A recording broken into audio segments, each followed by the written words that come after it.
أعوذ بالله من الشيطان الرجيم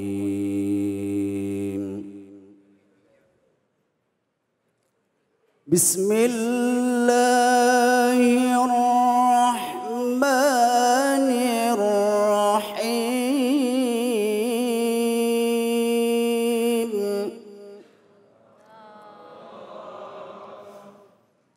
وإن طائفتان من المؤمنين اقتتلوا فأصلحوا بينهما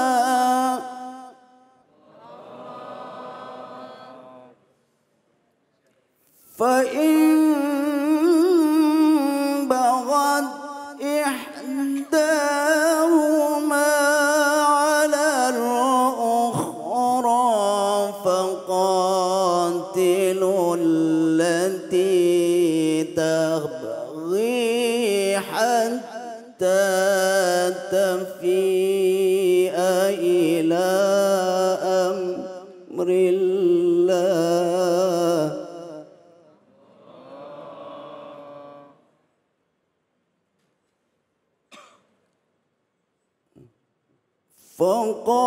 فقاتلوا التي تبغي حتى تفيء إلى أمر الله فإن فاءت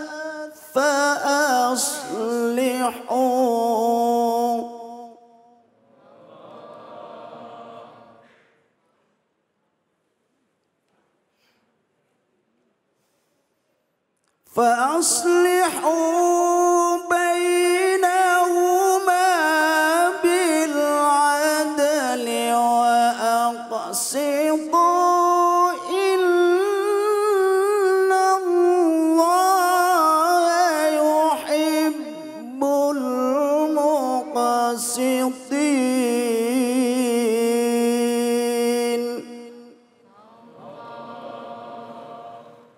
إن الله يحب المقسطين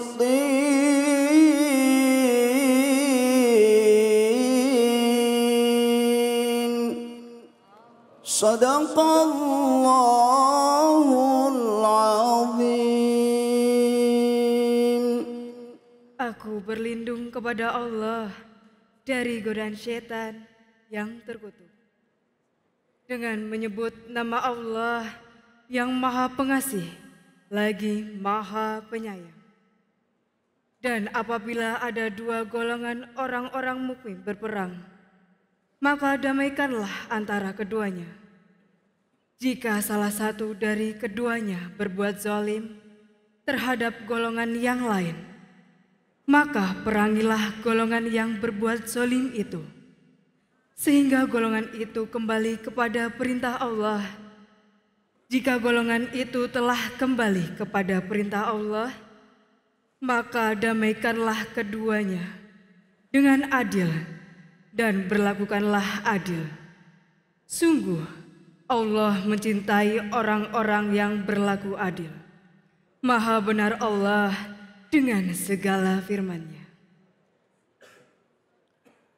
Surah Al-Hujurat ayat 9 sama-sama tadi telah kita simak dan langsung saja kita dengarkan kajian tafsirnya bersama dengan Ustadz Erik Yusuf. Silakan Ustadz. Baik. Bismillah, salatu wassalamu rasulillah wa ala alihi wa sahbihi wa mawalah wa ba'du. Salam yang terbaik, salam para malaikat kepada para calon penghuni surga semuanya insyaAllah.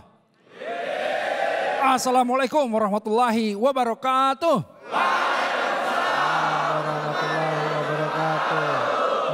Masya Allah, semangat ya. Nah, kalau kita tadi langsung saja mendengarkan tadi ayat yang dibaca ya surah Al-Hujurat ayat 9.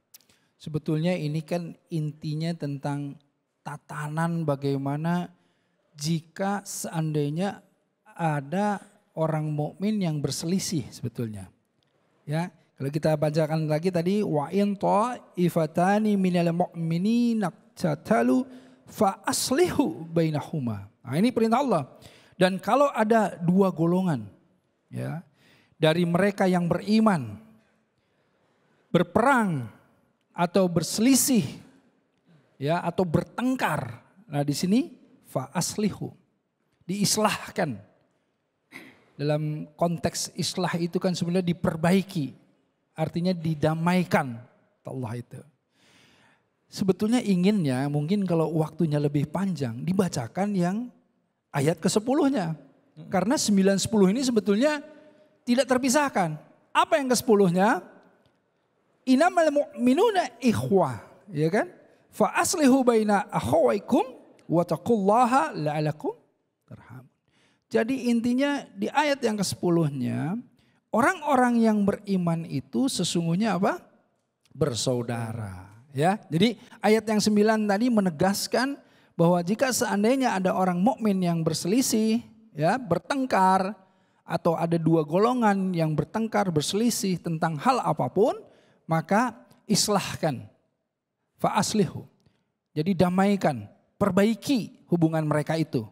Ya, jadi kita tuh wajib memperbaiki ketika kita melihat ada dua orang, teman kita, sahabat kita atau dua golongan di antara orang-orang mukmin yang kemudian berselisih, kita harus damaikan. Kenapa? Karena ditegaskan oleh Allah di ayat selanjutnya yang ke-10 bahwa yang namanya innamal mu'minina ikhwah, bahwa yang sesungguhnya orang-orang mukmin itu bersaudara. Nah, di sini kalau kita lihat asbabun nuzulnya itu kan sebetulnya banyak riwayat, ada beberapa riwayat, tetapi salah satunya ketika Rasulullah SAW beliau mendatangi satu kaum, ya di sini ada namanya Abdullah bin Ubay, ya dari suku Khazraj. Nah, ketika mendatanginya itu beliau menggunakan keledai. Nah, kemudian Abdullah ini menyatakan bahwa, aduh, ini keledainya itu bau sekali, jauhi aku dari keledai yang bau begini, begitu. Kemudian salah satu dari rombongan Rasulullah SAW, ya, ini menyebutkan dari Ansor bahwa, sesungguhnya bau keledainya Rasulullah SAW itu lebih wangi dari bau badanmu gitu. Wah, berantem mereka. Ya. Nah, ini kita harus pahami bahwa dahulu kenapa orang-orang Arab jahiliyah itu disebut jahil, ya. Itu karena mereka itu seringkali sangat emosi, ya, tidak bersabar, tidak kemudian bisa menahan kalau seandainya ada kemarahan. Jadi hanya dengan bicara seperti itu mereka bisa kemudian berkelahi. Dan berkelahinya bukan hanya orang yang satu dengan dirinya. Jadi ketika tadi bicara tentang masalah bau keledai saja, ya, ketika kemudian disanggah oleh salah satu yang rombongan Rasulullah SAW, yang dari suku Khazraj itu membela Abdullah bin Ubay tersebut. Kemudian apa? Kemudian mereka berkelahi dengan menggunakan pelepah kurma, dengan menggunakan terompah, menggunakan tangannya. Kemudian jadi semacam berantem tawuran lah begitu. Nah, disinilah salah satunya kemudian ayat ini turun bahwa sesungguhnya orang-orang muslim itu bersaudara. Ya, orang-orang mukmin bersaudara. Seperti kita pahami begini.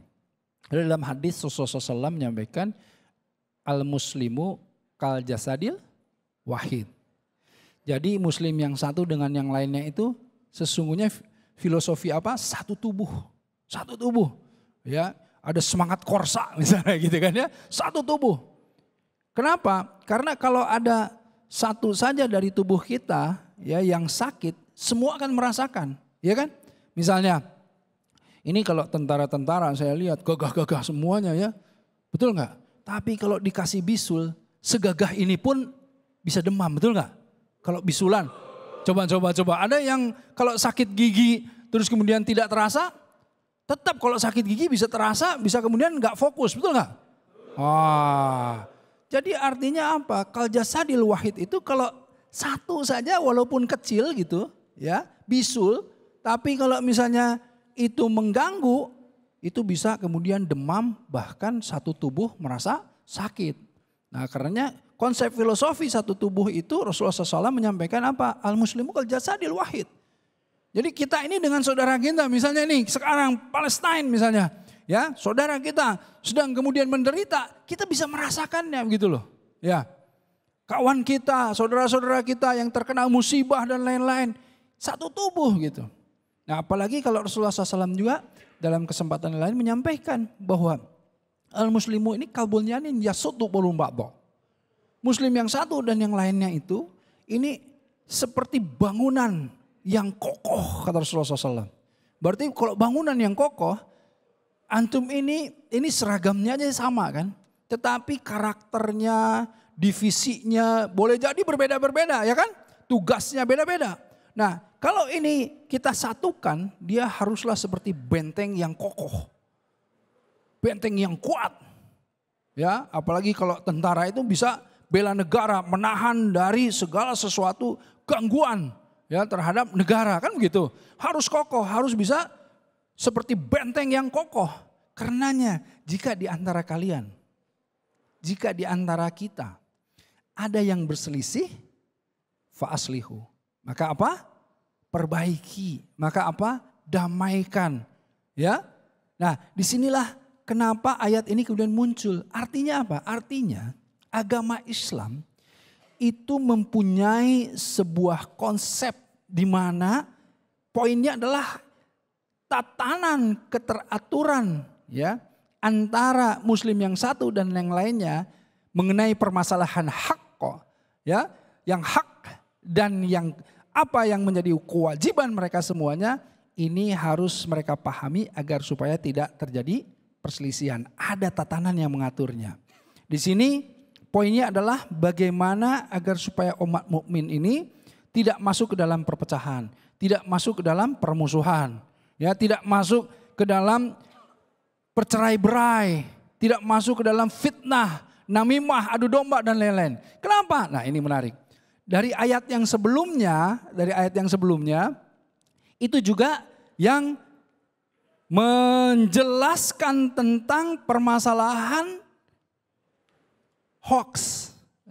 Jadi ayat yang sebelumnya ya ayyuhalladzina, ini di ayat 6 ya, tadi kan 9. Kalau di ayat 6-nya membahas tentang ya ayyuhalladzina amanu in ja'akum fasikum binaba'in fatabayun. Jadi artinya orang beriman jika datang kepadamu orang-orang fasik yang membawa berita itu harus diklarifikasi. Ya. Jadi ini menyambung sebetulnya dari ayat yang sebelumnya, dari ayat 6 membahas tentang masalah ada berita yang harus kita klarifikasi, harus kita tabayun terus. Ya. Kalau ternyata tiba-tiba terganggu oleh ini semuanya, kemudian ada perselisihan, harus kemudian diperbaiki, didamaikan.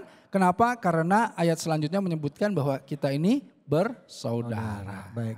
Begitu insya Allah ya. Terima kasih banyak Ustadz. Alhamdulillah. Silakan, ada yang mau bertanya? Ya. Wah, mana kata? Wah, ini banyak yang di depan. Ya, Masya Allah, mantap ini ya.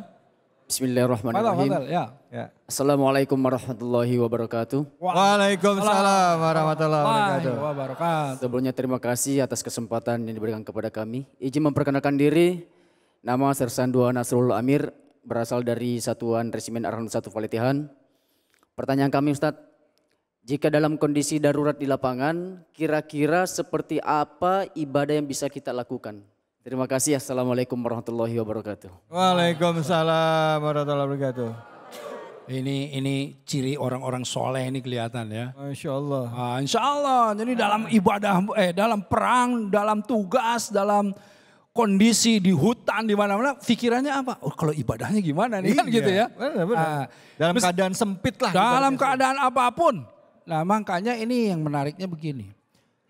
Kita itu, umat muslim itu yang namanya ibadah pertama. Bukan hanya ibadah hablumnallah, tetapi ada hablum minan nas. Bukan hanya masalah ritual-ritual saja, tetapi juga ibadah sosial. Karenanya tadi Ustadz David Khalik tadi menyampaikan bahwa yang namanya bela negara termasuk ibadah. Termasuk ibadah insya Allah gitu ya. Karena apa? Karena kita melindungi insya Allah. Berupaya keras untuk apa? Melindungi, menjaga perdamaian kan gitu. Itu kan ibadah juga. Nah, tetapi pertanyaannya tadi pasti ke ritual. Jadi kalau misalnya kita nih lagi harus kemudian mengejar musuh atau di dalam hutan, bagaimana sholatnya kan gitu. Sementara sholat tetap wajib, Iya, ya kan? benar. Artinya apa? Artinya sholat bisa dilakukan dalam kondisi apapun. Dalam kondisi berdiri jika sanggup. Kalau enggak sambil duduk, kalau enggak sambil tidur, bisa. Tidak bisa bergerak dengan isyarat bisa. Tidak bergerak dengan isyarat bisa. Dengan isyarat bisa, kedipan mata bisa. Jadi Nah, misalnya maaf nih Ustadz, lagi ini nih siap-siap mau nembak gitu dia. nah, Azan, Allahu Akbar, Allahu Akbar. jika seandainya tidak ada waktu untuk kemudian berganti, Iya. ya bergantian ya, Iya. ganti sim, nggak ada waktu nih kita lagi ini, gimana sholatnya gitu kan? Nah, disinilah kemudian tidak boleh meninggalkan itu semuanya. Kita kemudian sholat dengan cara aman tadi, pertama tayamum, kan begitu? Ya, kedua apa? Kedua kita dalam posisi seperti itu, kita kemudian dengan isyarat tadi. Kalau seandainya nih ya, seandainya tidak bisa bergerak ya, selama, nah tapi kan gini ya, bikinnya selama masih ada air harus wudhu. Selama masih bisa berdiri harus, ya, selama bisa bergerak harus Bergerak. Nah, itu dia. Tapi kalau tidak ada pilihan lain, yang paling kemudian bisa kita menyalakan sholat dengan isyarat tadi, secara bacaan tapi tetap.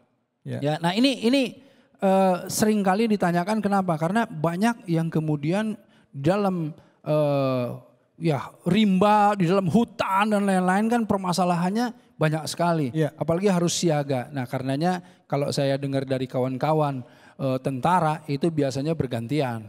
Kecuali ketika mengejar satu target. Oh, ketika mengejar satu target kan saat waktunya karena bisa kemudian dijamak ya, ada rukshoh. Waktunya di situ. Istirahat itu istirahat untuk sholat. Ya. Iya, jadi bukan istirahat untuk leha-leha. Makanya dahsyat sekali nih para pasukan kita ini ya. Jadi istirahat itu bukan istirahat untuk leha-leha, tetapi istirahatnya mengambil untuk waktu sholat, digunakan atau dimanfaatkan untuk waktu sholat. Oh, Masya Allah. Masya Allah. Baik, terima kasih banyak Ustadz. Nih jadi tadi Pak ya, kalau ini ada ibadahnya tadi, ibadah wajibnya tadi ya. Ibadah mahdhuhnya misalnya sholat ya tadi bisa ada rukso, ada kemudahan ya tadi bisa pakai isyarat. Kalau memang nggak bisa gerak. Baik, kita akan lanjutkan lagi bahasan kita mengenai bela negara akan semakin dalam dikaji. Jadi jangan kemana-mana, tetap di sini di Cahaya Hati Indonesia.